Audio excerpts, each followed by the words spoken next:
El siguiente segmento es clasificación F, formativo, educativo y cultural. A, apto para todo público.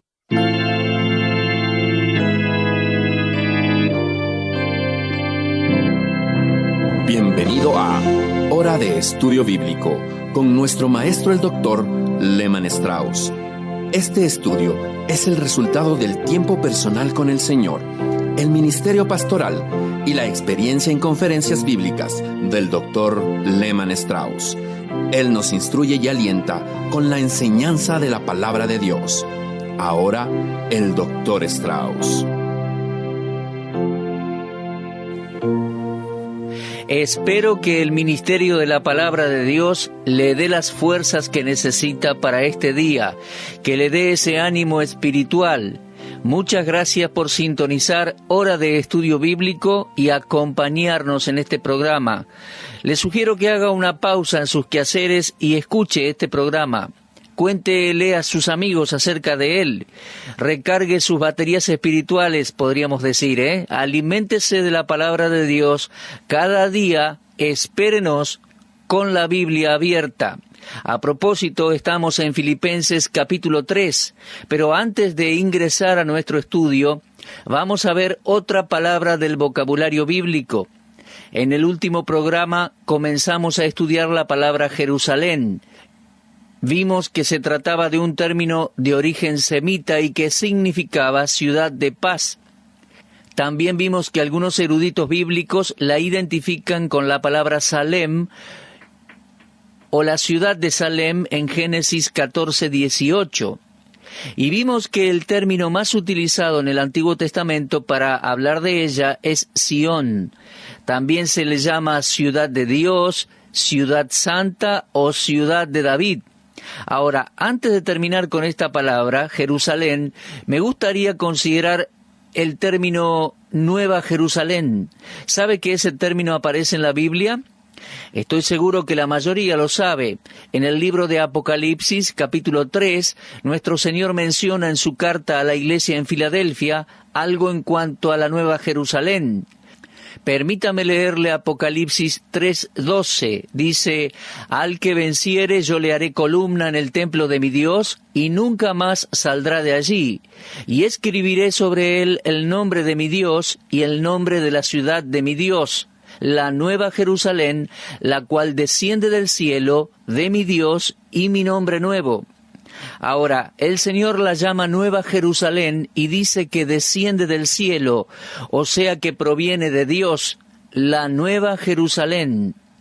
Cuando Juan escribió en el capítulo 21 del libro de Apocalipsis, dijo: «Vi un cielo nuevo y una tierra nueva, porque el primer cielo y la primera tierra pasaron, y el mar ya no existía más.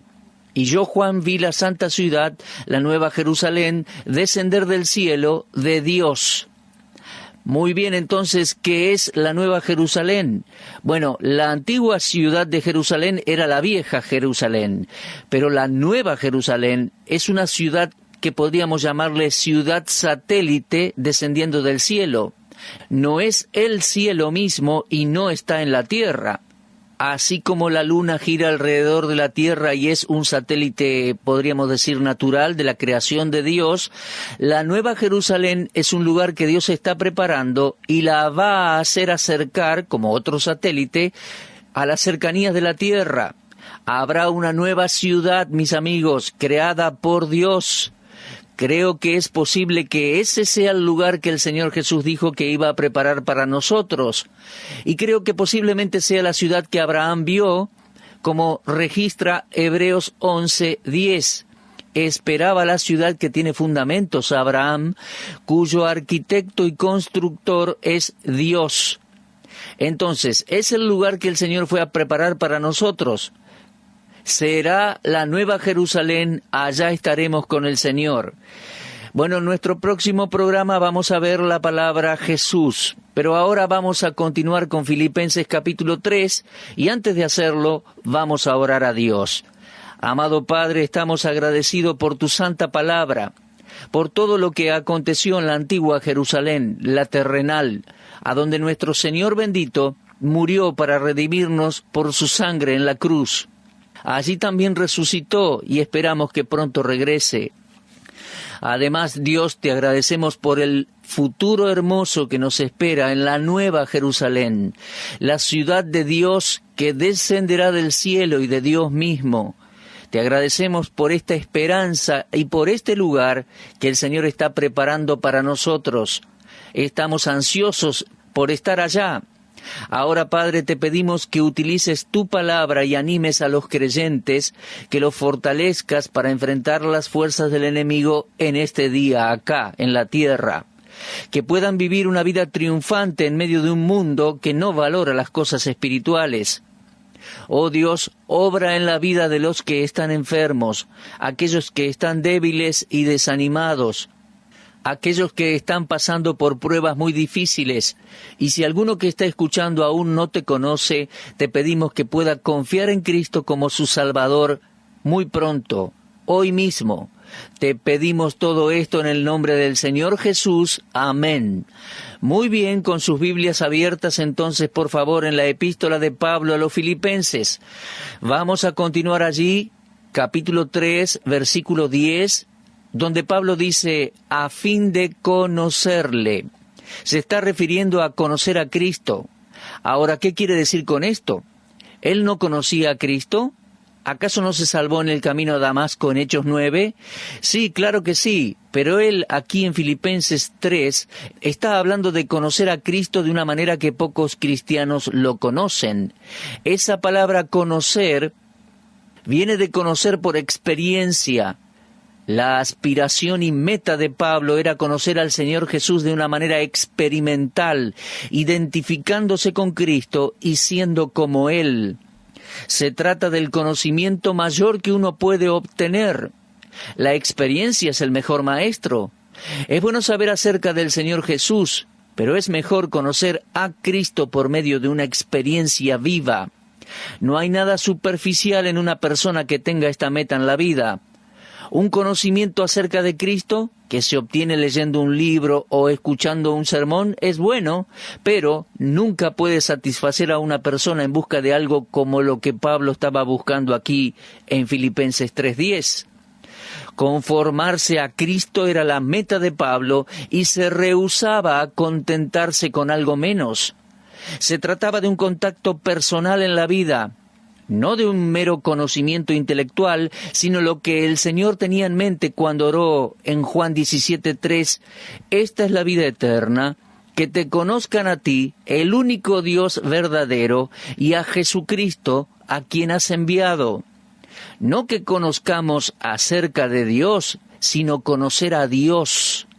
No simplemente conocer acerca de Cristo, sino conocer a Cristo. A veces me pregunto si conocemos lo mismo acerca de Cristo que lo que conocemos por experiencia de Él. Ahora, yo sé, por ejemplo, del presidente de mi país. Sé que hay personas que lo odian y dicen malas cosas de él, y están aquellos que también lo quieren y dicen buenas cosas. Pero existe una gran diferencia entre ese conocimiento superficial, informativo, y el conocimiento experimental, personal de la persona. Ahora, ¿cómo buscó Pablo alcanzar esa meta? Bueno, él tenía un plan de 3 partes y me gustaría explayarme un poco en eso. Lo primero es el poder de la resurrección de Cristo. Pablo no estaba pensando en la resurrección histórica de Cristo y tampoco estaba pensando en su propia resurrección después de la muerte. Tenemos que tener en mente que no es un conocimiento histórico lo que Pablo estaba buscando, sino una experiencia.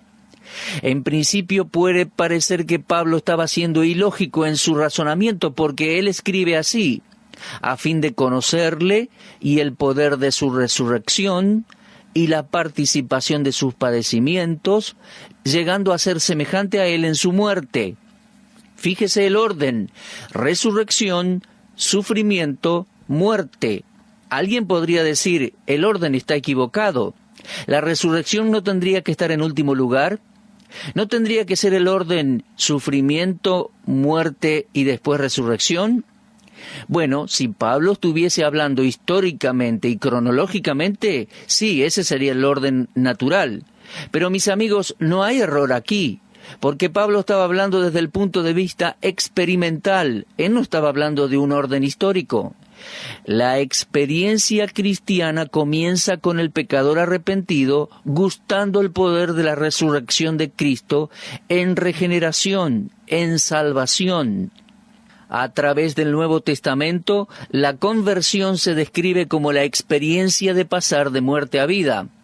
En Juan 5:24, el Señor dijo: de cierto os digo, el que oye mi palabra y cree al que me envió, tiene vida eterna, y no vendrá a condenación, mas ha pasado de muerte a vida. En el momento en que el pecador cree y confía en Cristo, nace de nuevo. Pasa de la muerte espiritual a la vida. En Juan 11:25 dijo Jesús: yo soy la resurrección y la vida. El que cree en mí, aunque esté muerto, vivirá.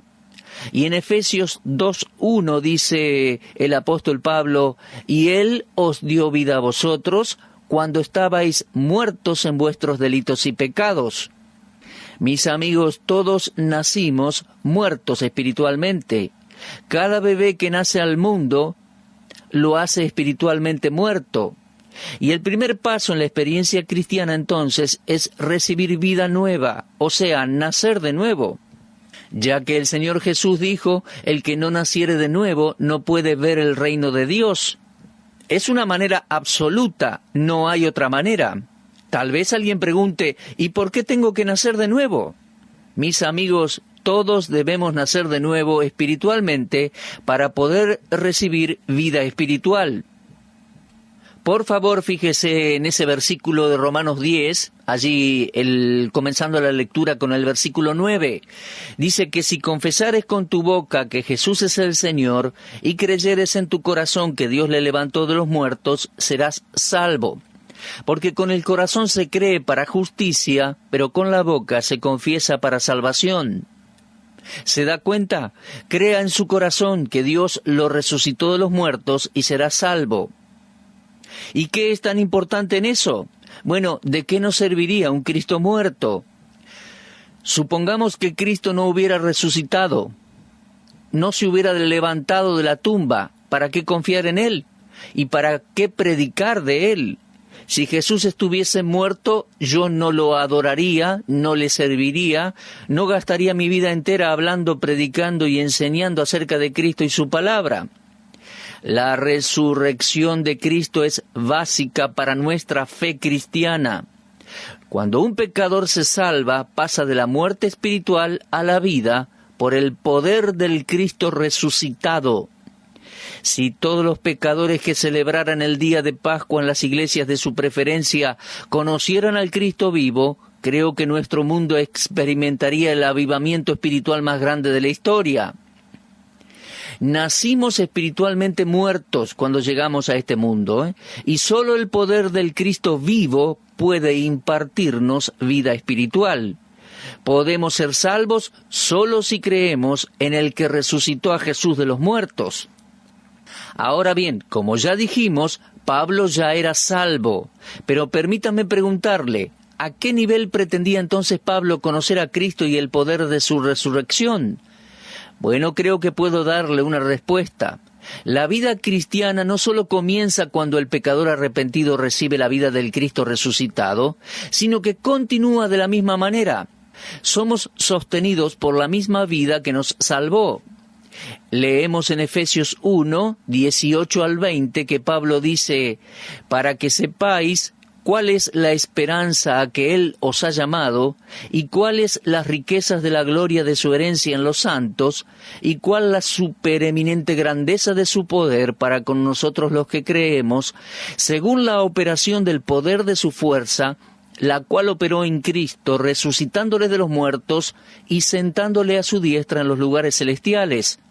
El mismo poder divino que fue necesario para resucitar a Cristo de entre los muertos es el que Dios utiliza para la salvación de las almas perdidas.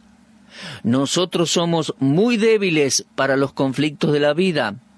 Si queremos conquistar los hábitos pecaminosos y vivir en santidad, debemos buscar el poder del Cristo resucitado.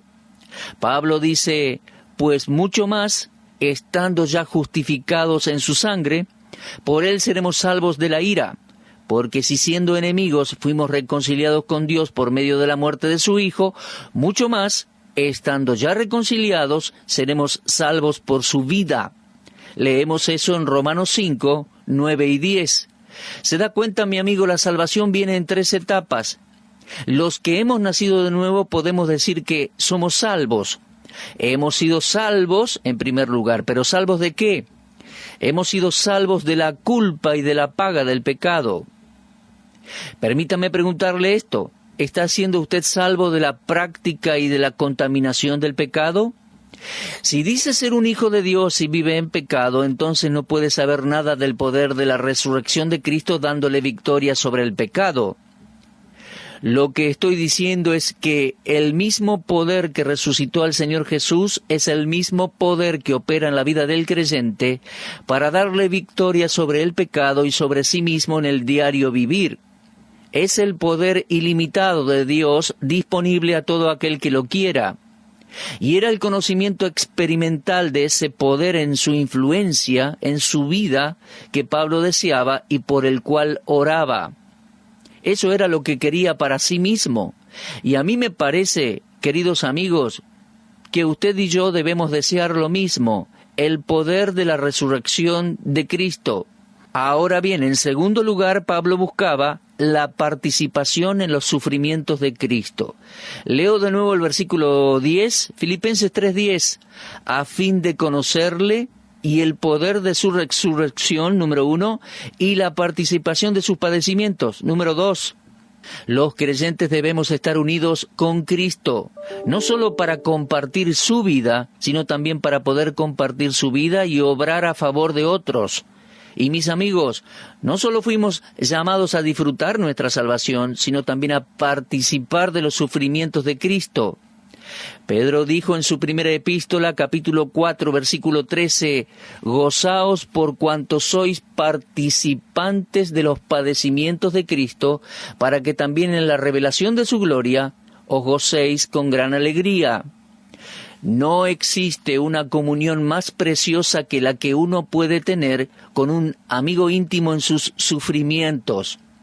Nosotros compartimos nuestro gozo con muchos, pero nuestras tristezas solo se comparten con unos pocos. ¿Cuántos de nosotros hemos llegado a conocer a Cristo en la intimidad de sus sufrimientos? He estado en el pastorado por muchos años y las personas más cercanas y más queridas para mí son las que me invitaron a compartir sus dificultades y sufrimientos, sus dolencias y sus cargas. De alguna manera, uno se acerca más a personas así. Cuando me llamaban por teléfono, fuera a las 2 o 3 de la madrugada, «Pastor, algo terrible me acaba de suceder, ¿puede venir?». Y cuando yo iba a ese hogar y escuchaba del accidente o de un ser querido que estaba para morir en las primeras horas de la mañana, esos queridos hermanos me llamaban y me invitaban a sus sufrimientos y sus penas, a sus pruebas y tribulaciones. Les aseguro, amigos, eso me acercaba tremendamente a esas personas. Y le agradezco a Dios que me llamaron y me tuvieron en cuenta al tener una necesidad espiritual. Lo digo una vez más, me relaciono mucho con esas personas. Ahora, usted sabe a qué me refiero. Algunos de ustedes han tenido la misma experiencia. Bueno, de eso está hablando Pablo aquí. Pero debemos entender que los sufrimientos de Cristo no significan aquí su agonía y dolor físico en la cruz. De hecho, sería difícil que Pablo tuviese en mente los sufrimientos corporales de Cristo en la cruz del Calvario. Creo que ninguna otra persona podría compartir esos sufrimientos con Cristo. Creo que las Escrituras nos dan una pauta de cuáles son esos sufrimientos a los que Pablo se refiere al decir en Filipenses 3:10, a fin de conocerle y la participación de sus padecimientos. ¿A qué piensa usted que se refiere con eso? Bueno, cuando Pablo se convirtió, nuestro Señor le dijo, «Yo le mostraré cuánto le es necesario padecer por mi nombre». Lo leemos en Hechos 9:16. Ahora quiero que subraye esas palabras, padecer por mi nombre. Creo que es posible que sugieran los sufrimientos que Pablo tenía en mente. ¿No puede ser el sufrimiento que uno debe cargar por su lealtad a Cristo? Sabe, amigo, para vivir para Cristo hay un precio que pagar. Hay sufrimientos que podemos compartir con nuestro Señor, tal como ser malentendido, ser el ridículo ante el mundo en que vivimos, o padecer persecución, como sucede en algunos lugares. Tal sufrimiento no le llega al creyente que está en comunión con el mundo. Ningún creyente que comprometió su posición en Cristo y tiene comunión con el mundo va a compartir los sufrimientos de Cristo. Ningún creyente egoísta puede compartir los sufrimientos de Cristo. Creo que Pablo debe haber analizado bien las consecuencias de anhelar tal experiencia. Conocer a Cristo en sus sufrimientos. ¿Por qué? Porque eso implicaba cargar con reproches por la causa de Cristo. Muchos de nosotros con gozo disfrutaríamos de participar en las bendiciones de Cristo. Pero ¿cuántos de nosotros podríamos regocijarnos y buscar los padecimientos de Cristo, participar de los sufrimientos de Cristo? ¿Alguna vez oró a Dios y le pidió que le dé el privilegio de conocer a Cristo en sus sufrimientos? Yo no conozco ningún creyente que ore de esa manera. Y les confieso, yo tampoco lo he hecho. Nunca dije, Señor, hazme copartícipe con Cristo en el padecimiento. Bueno, Pablo oró de esa manera y no creo que lo hiciera pensando en el martirio, en la muerte física, sino en el proceso espiritual que se lleva a cabo en el alma de una persona que comparte la carga de nuestro Señor por un mundo perdido. Nuestro Señor sufrió en su alma al llorar por Jerusalén. Su corazón se quebrantó al ver a las multitudes como ovejas sin pastor. Esa es la angustia que constituye una gran parte del sufrimiento de Cristo. Y era ese sufrimiento el que Pablo quería experimentar, de esos padecimientos participar. ¿Alguna vez mi amigo tuvo esa carga en su corazón? Creo que yo nunca la tuve como debería tenerla, pero creo que la necesito. Ahora, ninguna persona puede soportar y ser partícipe de los sufrimientos de Cristo si no experimentó el poder de su resurrección. ¿Se da cuenta entonces del orden de estas palabras? Todo el esfuerzo humano no se compara con el sufrimiento y la vergüenza que Cristo cargó. De hecho, solo es cuando experimentamos la participación de sus sufrimientos que podemos estar seguros de saber algo en cuanto al poder de su resurrección. Nuestra creencia en la resurrección literal de Cristo no fue diseñada solamente para asegurarnos una futura resurrección. Creo que eso tiene algo que ver, sí, el poder de la resurrección de Cristo está ligado y es esencial a la experiencia cristiana en esta vida. Pero es ese poder en nosotros ahora que nos permite conocer a Cristo en la participación de sus padecimientos. Alguien que no conoce a Cristo en la participación de sus padecimientos no estará preparado para servirle. Nuestro Señor tomó sobre sí forma de siervo y estuvo dispuesto a ser rechazado por el mundo. Él pagó el precio necesario para poder ser siervo de todos. Ahora, preguntémonos nosotros, ¿voy a ser uno con Él en tal experiencia? ¿O me voy a quedar satisfecho con la mayoría que sirve a conveniencia propia?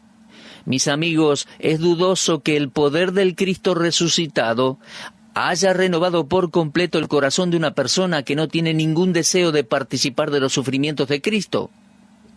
Mis amigos, qué lección es la de Pablo para nuestras vidas.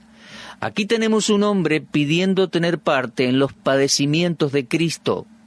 Aferrado al poder de su resurrección, quería tener parte en los padecimientos de Cristo, testificando de Él ante un mundo ignorante, indiferente, perdido. Necesitamos esa compasión de Cristo al mirar un mundo que está muriendo sin el Salvador.